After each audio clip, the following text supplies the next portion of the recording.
বন্ধুরা, ভারত কি তবে ভয়ঙ্কর সন্ধিক্ষণে দাঁড়িয়ে আছে? ভারতের national security adviser Ajit Doval কি তবে সরাসরি বর্তমান নেতৃত্বের সীমাবদ্ধতা নিয়ে প্রশ্ন তুলে দিলেন? তিনি কি বলছেন যে মোদি জামানার এই শান্তি ও কূটনীতির দিন শেষ হয়ে গেছে? এখন আর নরম কথায় কাজ হবে না, এখন সময় এসেছে সভ্যতার লড়াইয়ের? তিনি কি ইঙ্গিত দিচ্ছেন যে আমাদের দরজায় এক ভয়ঙ্কর যুদ্ধ করা নাড়ছে এবং এই যুদ্ধ জেতার জন্য আমাদের বর্তমান মানসিকতা একদমই যথেষ্ট নয়?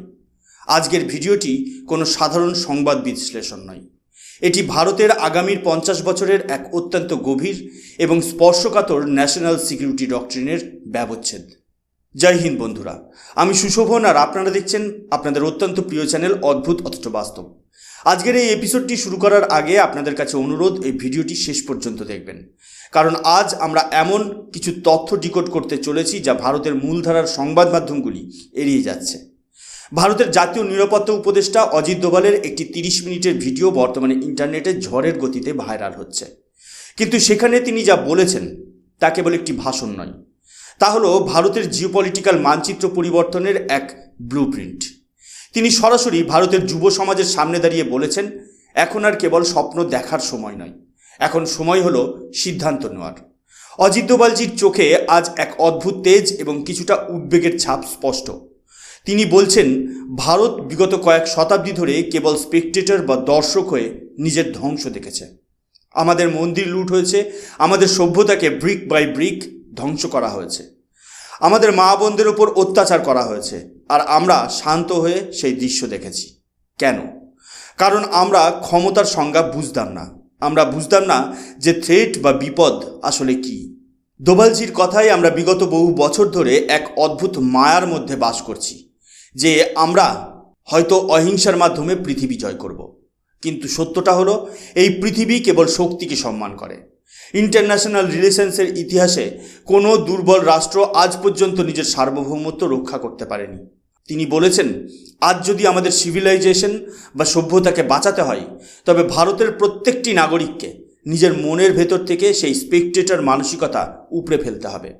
আজকের দিনে দাঁড়িয়ে আমরা যখন দেখি বাংলাদেশ আমাদের 7 সিস্টার্স বা উত্তর পূর্বাঞ্চলকে বিচ্ছিন্ন করার হুমকি দিচ্ছে, যখন পাকিস্তান আমাদের ভূখণ্ডে টেরোরিজম বা সন্ত্রাসবাদের বিষ ছড়িয়ে দিচ্ছে, তখনও কি আমরা কেবল দর্শক হয়েই বসে থাকব? দোভালজি বলছেন, মোদি জামানার সবার সাথে সবার উন্নয়ন বা শান্তি ও আলোচনার যে সময়কাল ছিল, তার উপযোগিতা শেষ হয়ে গিয়েছে। এখন আমাদের এমন এক নিউ লিডারশিপের প্রয়োজন যারা এই দেশকে এক চরম কঠোর বাস্তববাদী পথে নিয়ে যাবে। তিনি বলছেন, the time for soft words is গন, এবং আমাদের এখন এক স্ট্র্যাটেজিক অটোনমি তৈরি করতে হবে, যেখানে কোনো বিদেশি শক্তি ভারতের দিকে চোখ তুলে তাকানোর সাহস পাবে না। এখানেই উঠে আসছে সেই হিস্টোরিক্যাল কনটেক্সট। 1700 বছর আগে ভারত যখন পৃথিবীর মোট জিডিপির সিংহভাগ নিয়ন্ত্রণ করত, তখনও আমরা সামরিক দিক থেকেও অত্যন্ত শিথিল হয়ে পড়েছিলাম। আমরা ভেবেছিলাম অর্থনৈতিক সমৃদ্ধি আমাদের রক্ষা করতে পারবে, কিন্তু দোভালজি মনে করিয়ে দিচ্ছেন যে অর্থ থাকলেও যদি বাহুবল না থাকে, তবে সেই ঐশ্বর্য কেবল লুটেরাদের আমন্ত্রণ জানায়। আজকের ভারতও দ্রুতগতিতে 3য় বৃহত্তম অর্থনীতি হওয়ার দিকে এগিয়ে যাচ্ছে, কিন্তু আমাদের মানসিকতা সেই পর্যায়ে পৌঁছেছে? তিনি যুব সমাজকে চ্যালেঞ্জ ছুড়ে দিয়েছেন। তিনি বলছেন, ইতিহাস কেবল পাঠ্যপুস্তকের গল্প নয়, ইতিহাস হলো একটা ওয়ার্নিং বা সতর্কবার্তা। যদি আমরা আমাদের পূর্বপুরুষদের সেই যন্ত্রণার কথা ভুলে যাই, যদি আমরা ভুলে যাই কিভাবে আমাদের গলা কাটা হয়েছিল, তবে আমাদের ভবিষ্যৎ হবে সেই কবর বা গ্রেভিয়ার্ডের মতো। লক্ষ্য করবেন, তিনি কিন্তু দাহ করার কথা বলেননি, তিনি কবর শব্দের ব্যবহার করেছেন, যা অত্যন্ত ইঙ্গিতপূর্ণ। দোভালজির এই ভাষণের সবচেয়ে শক্তিশালী অংশ হলো রিভেঞ্জ অফ সাকসেস। তিনি বলছেন, ভারতের প্রতিশোধ হবে তার সাফল্য এবং তার হারানো গৌরব পুনরুদ্ধার। এখানে ইন্ডিয়া বনাম ভারতের যে দ্বন্দ্ব, যেখানে তিনি স্পষ্ট ভারত শব্দটি ব্যবহার করেছেন। তিনি চান এমন এক ভারত যা হবে অ্যাবসলিউট পাওয়ারের অধিকারী। আজ যখন পৃথিবীর নানা লড়াইয়ে বিভক্ত, তখন দোভালজির মুখে যুদ্ধ বা ওয়ার শব্দটি বারবার ফিরে আসছে। তবে তিনি কেবল বন্দুকের লড়াইয়ের কথা বলছেন না, তিনি বলছেন উইল পাওয়ার বা ইচ্ছাশক্তির লড়াইয়ের কথা। তিনি উদাহরণ দিচ্ছেন অরুণিমা সিনহার, সেই অদম্য নারী যার পা কেটে ফেলার পরেও তিনি এভারেস্ট জয় করেছিলেন। দোভালজির মতে ন্যাশনাল সিকিউরিটির আসল অর্থ হলো শত্রুর ইচ্ছাশক্তিকে চূর্ণ করা। একটি জাতিকে ততক্ষণ হারানো যায় না যতক্ষণ তার লড়াই করার ইচ্ছা বেঁচে থাকে। আর তাই শত্রুপক্ষ আজ ভারতের সেই ইচ্ছাশক্তি বা ন্যাশনাল সাইকোলজিতে আক্রমণ করছে। তারা চায় ভারতীয়দের ভেতরে বিভাজন তৈরি করতে, যাতে আমরা একে অপরের বিরুদ্ধে লড়াই করি। তিনি বর্তমান নেতৃত্বের প্রশংসা করলেও এক জায়গায় গিয়ে অত্যন্ত সূক্ষ্মভাবে আমাদের মনে করিয়ে দিচ্ছেন যে success is not a destination, it's a struggle. অর্থাৎ সাফল্যের কোনো শেষ সীমানা হয় না, এটি একটি নিরন্তর সংগ্রাম। আজ আমরা অর্থনৈতিকভাবে হয়তো ভালো করছি, কিন্তু এই সাফল্যকে রক্ষা করার জন্য আমাদের প্রতি মুহূর্তে লড়াই করতে হবে। দোভালজি বলছেন, you have to earn your security every single day. আপনি যদি মনে করেন যে মোদিজি এবং আমাদের সেনাবাহিনী সব ঠিক করে দেবে, তবে আপনি ভুল। আপনি যদি একজন বিজ্ঞানী হন, তবে আপনাকে পৃথিবীর শ্রেষ্ঠ বিজ্ঞানী হতে হবে। আপনি যদি একজন প্রযুক্তিবিদ হন, তবে ভারতের জন্য শ্রেষ্ঠ ডিফেন্স টেকনোলজি তৈরি করতে হবে। আপনার প্রতিটি কাজের লক্ষ্য হতে হবে ভারতের সুরক্ষা। এবার আসা যাক সেই সব থেকে বিতর্কিত বিষয়ে, যেখানে তিনি বলছেন ভারতের নেতৃত্বের মান কেমন হওয়া উচিত। তিনি নেপোলিয়নের সেই বিখ্যাত উক্তিটি মনে করিয়ে দিয়েছেন, আমি একপাল সিংহকে ভয় পাই না যাদের সেনাপতি একটি ভেড়া, কিন্তু আমি একপাল ভেড়াকে ভয় পাই যদি তাদের সেনাপতি হয় একটি সিংহ। দোভালজি সরাসরি প্রশ্ন তুলেছেন, আজ ভারতের বর্তমান সমাজ কি তবে সেই 3000 ভেড়ার পালের মতো, নাকি আমরা লক্ষ লক্ষ সিংহ তৈরি করতে পারছি? তিনি স্পষ্টভাবে বলছেন, ভারতের এখন এমন এক লিডারশিপ দরকার যা কোনো কিছুর পরোয়া করবে না। দুনিয়া কি বলবে বা আমাদের ছবি আন্তর্জাতিক মহলে খারাপ হয়ে যাবে না তো? এই ধরনের চিন্তা নিয়ে দেশ চালানো সম্ভব নয়। জাতীয় স্বার্থে আমাদের হাত রক্তে রাঙাতে হলেও আমাদের পিছপা হওয়া চলবে না। এটি হলো সেই হার্ড ট্রুথ যা তিনি যুব সমাজের মগজে ঢুকিয়ে দিতে চেয়েছেন। অনেকে প্রশ্ন করতে পারেন, কেন দোভালজি হঠাৎ এখন এই কথাগুলো বলছেন? কারণ তিনি দেখছেন যে গ্লোবাল অর্ডার বা বিশ্ব ব্যবস্থা দ্রুত পরিবর্তন হচ্ছে। আমেরিকা, চীন বা রাশিয়ার যে ক্ষমতার লড়াই, সেখানে ভারতের অবস্থান এখন অত্যন্ত গুরুত্বপূর্ণ। কিন্তু ভারত যদি নিজের ভেতরেই দুর্বল থাকে, যদি আমাদের উইল পাওয়ার নড়বড়ে হয়, তবে সেই সুযোগ আমরা হারিয়ে ফেলব।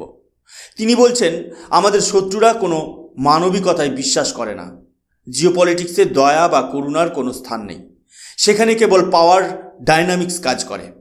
আর তাই আমাদের এমন এক সমাজ গড়ে তুলতে হবে যারা যুদ্ধের ময়দানে কেবল লড়াই করবে না, জেতার জন্য লড়াই করবে।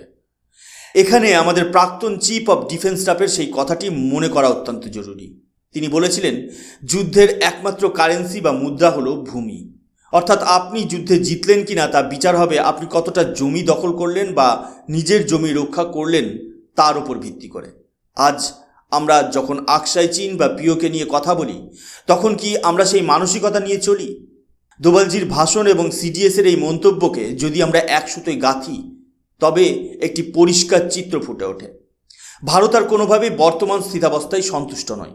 ভারত চাই তার হৃত গৌরব এবং তার হৃত ভূমি পুনরুদ্ধার করতে। পরিশেষে বলতে চাই, অজিত দোভালজির এই বার্তাটি কেবল ভাষণ নয়, এটি আমাদের প্রত্যেকের জন্য একটি ওয়েক আপ কল। আমরা যদি এখনও মনে করি যে শান্তির আশা আমাদের রক্ষা করবে, তবে আমরা ইতিহাসের সেই একই ভুল করছি যা আমাদের 1000 বছরের দাসত্বের দিকে ঠেলে দিয়েছিল। আমাদের হতে হবে সেই অ্যাসার্টিভ ভারত যারা নিজেদের অধিকার ছিনিয়ে নিতে জানে। আমাদের যুব সমাজকে হতে হবে ডিসিপ্লিনড এবং রেজিলিয়েন্ট। আমাদের লক্ষ্য হবে কেবল বেঁচে থাকা নয়, এই বিশ্বের বুকে ডমিনেন্স বা আধিপত্য কায়েম করা। বন্ধুগণ, আজ সময় এসেছে নিজের কাছে প্রশ্ন করার, আমরা কি কেবল দর্শক হয়ে থাকব, নাকি আমরা হব সেই গেম চেঞ্জার যারা ভারতের নতুন ইতিহাস লিখবে? দোভালজির চোখে সেই আগুনের ছটা আজ ভারতের কোটি কোটি যুবকের চোখে ছড়িয়ে দেওয়া দরকার। কারণ মনে রাখবেন, যদি ভারত আবার দুর্বল হয়ে পড়ে, তবে আমাদের সন্তানদের কবর খোঁড়ার জন্য কেউ আসবে না। আমাদেরই সেই পরিণতি ভোগ করতে হবে। এই সিভিলাইজেশনাল ওয়ার বা সভ্যতার লড়াইয়ের কোনো আপোষ হতে পারে না, হয় জয় নয়তো ধ্বংস। আর আমি জানি এই মাটির সন্তান হিসেবে আমরা কেবল জয়কেই বেছে নেব।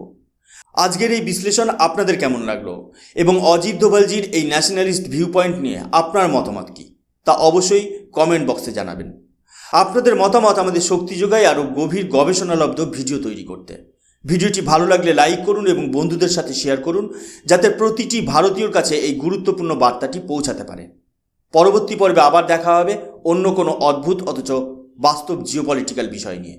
ততক্ষণ পর্যন্ত সবাই সতর্ক থাকুন, সজাগ থাকুন এবং ভারতকে শ্রেষ্ঠ করার সংকল্পে ব্রতী থাকুন। জয় হিন্দ, বন্দে মাতরম, ভারত মাতা কি জয়।